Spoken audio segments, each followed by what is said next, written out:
Welcome to the deep dive. So I want you to imagine this scenario. You're leading a religious organization, you're sincere, you're thriving, you hold regular services, you have ministers, your community is active. You're doing everything right, you think. Exactly. So you file your application with the Canada Revenue Agency, the CRA, to get that official charitable status. You're completely confident. I mean, of course you qualify. You're advancing your faith. And then? Nothing. Weeks go by, and finally something arrives.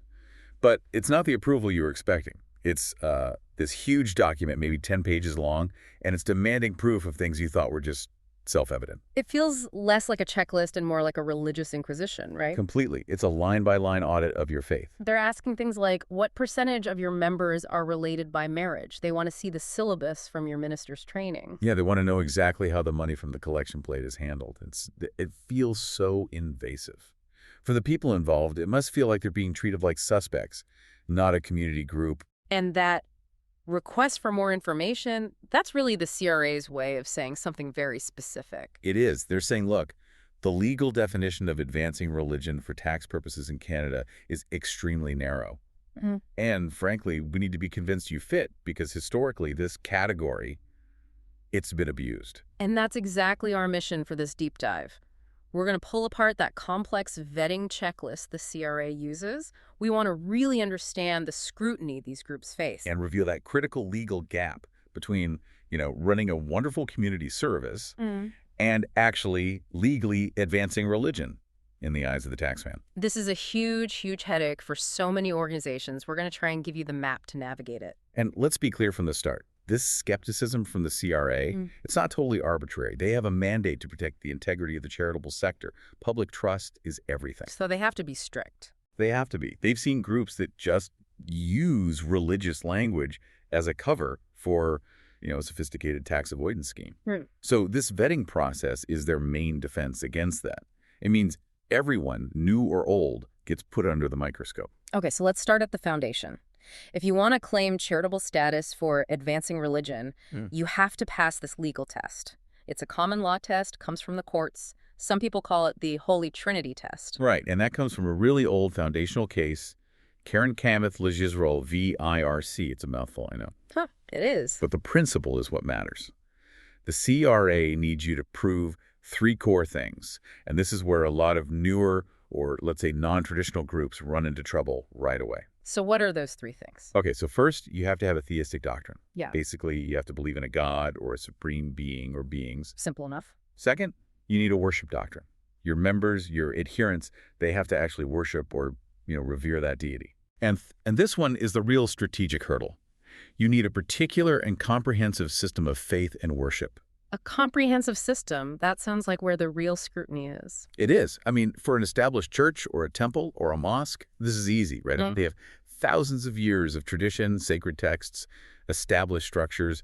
They can just point to it. But if you're a new group, or maybe your faith is less structured, more spiritual or philosophical. Exactly. How do you prove that? How do you prove a comprehensive system when you're just starting out? The burden of proof is all on you. The CRA isn't just checking if you believe. They're looking for a verifiable, documented structure. If your system is too new or too loosely defined, you hit a wall that the big organized faiths just walk right past. So the key insight there is that the CRA requires not just belief, but the institutionalization of that belief. You need paperwork. That's the inconvenient truth, isn't it? It's bureaucracy meeting faith. If you can't hand them a detailed statement of your theology that makes you sound different from, say, a philosophy club or a self-help group, you're not even past the first hurdle. Okay, so passing that test just tells the CRA what you are. But the next hurdle, and maybe the one that trips up even more groups, is proving that what you do, your day-to-day activities, is actually advancing that religion. This is the crucial snag. So many good organizations run amazing community programs. Think about huge food banks or housing initiatives or counseling services. These are all charitable things, for sure. Right. But are they advancing religion in that narrow legal sense? The CRA often separates the two. They might look at you and say, you're a great social service provider, but that doesn't make you a religious charity. But that feels, I don't know, counterintuitive. If a minister is running a soup kitchen, isn't that advancing the faith by example? By action? Morally, 100%, yes. But legally, for tax law, not necessarily. For an activity to qualify, it has to meet two really strict conditions. First, it has to be clearly and materially connected to your religion's specific teachings or doctrines. It can't just be a general be a good person kind of thing. And the second condition is about the intent, the impact. Exactly. The activity has to be a targeted attempt to manifest, promote, sustain, or increase belief in the religion. They call it the direct linkage test. Okay, so let's use that soup kitchen example. Sure. If your soup kitchen just serves food to everyone, no questions asked, and all the services are secular, the CRA will probably view it as a social service. It doesn't matter that it's run by a church. So to make it qualify, the church has to be able to say something like, our volunteers pray together before serving, and during the meal we offer an optional Bible study and we hand out religious pamphlets. Precisely. You have to draw that direct line for them. We do this because of this doctrine, and the activity is designed to promote this belief. If they think a secular nonprofit could run your program just as well, they'll question why you need this special religious charity status. So the test isn't, are religious people doing good things? No. The test is the activity itself specifically designed to advance religious belief? It's a subtle but massive difference. And if you can't draw that line for them, that's when you get the CRA's infamous verification checklist. That's it. That's when they stop asking about high-level doctrine and start digging into the nitty-gritty of your operations, your finances, even your family tree. Let's walk through that checklist. What are the big things they're looking for? Well, first they'll look at all your core documents, your statement of faith, your articles of faith, basically the papers that spell out your beliefs about God, your core doctrines. And we're looking for what? Yeah. Unmistakably religious content. Yes, and they'll look at that alongside your requirements for a membership. Who can join? How did they join? Is there training? Do they have to pay? They're trying to establish how institutionalized your faith is. But then it gets much more personal. Let's talk about that awkward question. The number of members and their relationships. This is a huge one. Yeah. It's one of the biggest red flags for them. They ask, point blank, how many people worship with you regularly, and how many of them are related by blood, marriage, or adoption? Because they're hunting for the family tax shelter church. That's the exact scenario. Imagine a congregation of 15 people, and it turns out they're all just two extended families. The CRA immediately gets suspicious. Right. They'll suspect the organization isn't really a public benefit charity, but a private vehicle to generate tax receipts for family donations and maybe funnel money back to themselves. Now, of course, small, legitimate family-started churches exist, but boy, do they have a high bar to clear to prove they're truly open to the public. That makes sense. That kind of abuse really would undermine the whole system. Okay, what's next? After they've looked at the congregation, they look at the leadership, right? The credentials of ministers. Yes, and they want proof of genuine qualification. They want to see educational backgrounds, theological training records, ordination certificates from a recognized body, and they have a particular pet peeve here. Let me guess. The I got ordained online for $20 certificate. You got it. The online ordination mills, they will question those credentials immediately. They're looking for evidence of systematic, legitimate training within a real tradition. They need to know your leaders can actually sustain and advance the faith. Okay, so they've checked your beliefs, your members, your leaders. Then they check if you're even real operationally by looking at the frequency and location of services. Right. Are you a real functioning community or just an idea on paper? So Right. I want specifics. How often do you meet? Weekly, monthly? Where? In a dedicated building, a rented hall, someone's living room. What's the typical attendance? And a group meeting twice a year in a living room is going to get a lot more questions than a church with weekly services. A lot more. It just raises questions about the scope and public nature of the mission. And lastly, for groups that are part of a bigger denomination, especially an international one, they dig into the relationship with head office. This is all about accountability. They need to see the org chart. How does money flow in and out of Canada? Who actually controls the finances and makes decisions? Is the local branch a subsidiary, or is it legally independent? And the goal there is to stop Canadian charitable dollars from just being funneled overseas without any oversight. Exactly. They need to ensure that money from Canadian donors is being used for properly verified charitable purposes that are accountable here in Canada. Wow.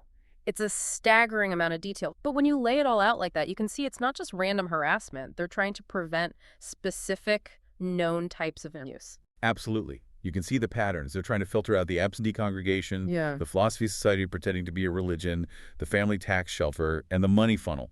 Documentation is their tool to verify sincerity. So an organization gets this giant request. They're in what we call the information request vortex. What's the wrong way to respond? What should they absolutely not do? The worst thing you can do is get defensive. Don't write back arguing that your status should be obvious. Don't give vague, incomplete answers. The source material is clear that this just makes the process longer and signals to the regulator that you might be disorganized, or worse, hiding something. So the right approach is just give them everything, overwhelming them with documentation. Yes, it's radical transparency.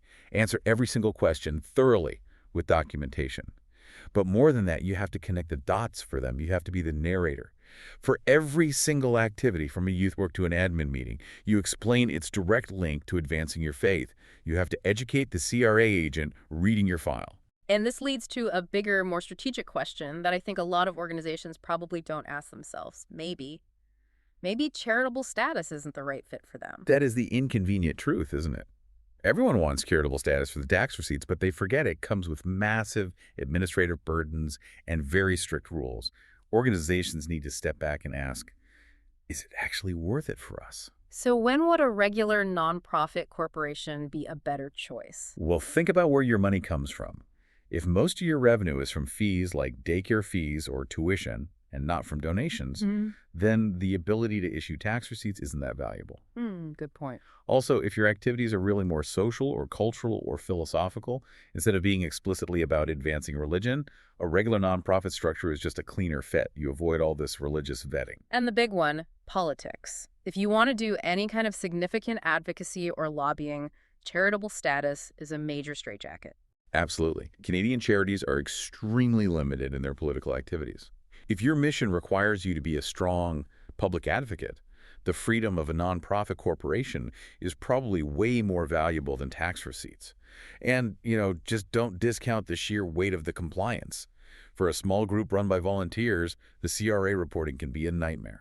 So really, the best defense is a good offense. To avoid this whole vortex, you need to prepare before you ever submit that first application. 100%. You have to approach the application assuming you're going to get the checklist. Yeah. That means drafting your founding documents with extreme care.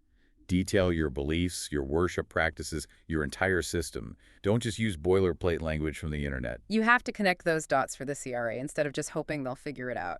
That's it exactly. Before you even apply, go through every single activity you plan to do and write down a clear explanation for how it promotes, sustains, or increases belief in your faith. Get all your evidence together in a binder minister's credentials, service schedules, everything.